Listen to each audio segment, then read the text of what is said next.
US Secretary of State Antony Blinken has arrived in Kyiv on an unannounced visit. It's the first visit to Ukraine by a senior US official since Congress passed a $61 billion aid package in April to aid Ukraine's war effort. Blinken's visit is seen as a show of support for the country as it faces intensifying attacks from Russia in the Kharkiv region. Well, John Holman is in Kyiv for us live now. So Antony Blinken is visiting Ukraine today. What's he bringing to the table then, as it were?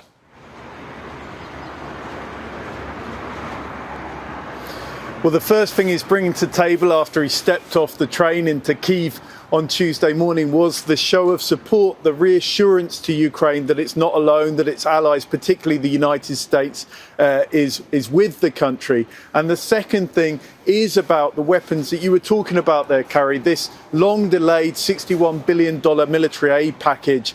And the groundwork for that was laid in a Monday call between top US and Ukrainian military officials and the Defense Ministry of Ukraine and the Defense Secretary of the United States.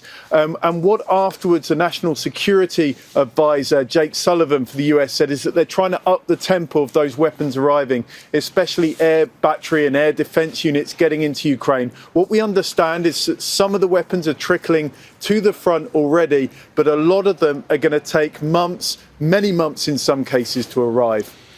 And John, talking of the front, we're now on day 5 of a Russian offensive in the northeast. What more are we hearing about that?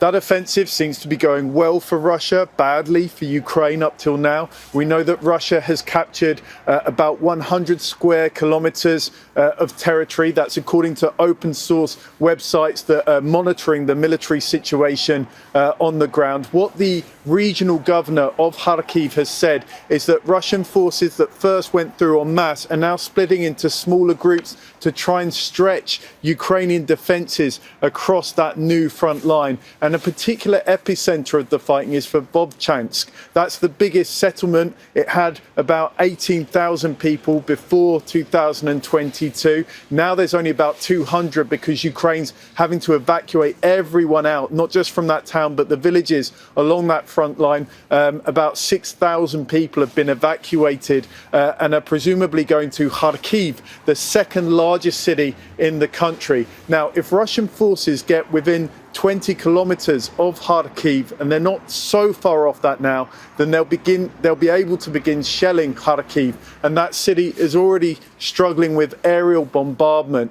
Meanwhile, Ukraine is also having to plug holes further down the east in other Russian offensive. So at the moment, this country is really on the back foot and Russia very much on the front foot. John Holman in Kyiv for us. Thank you. Make sure to subscribe to our channel to get the latest news from Al Jazeera.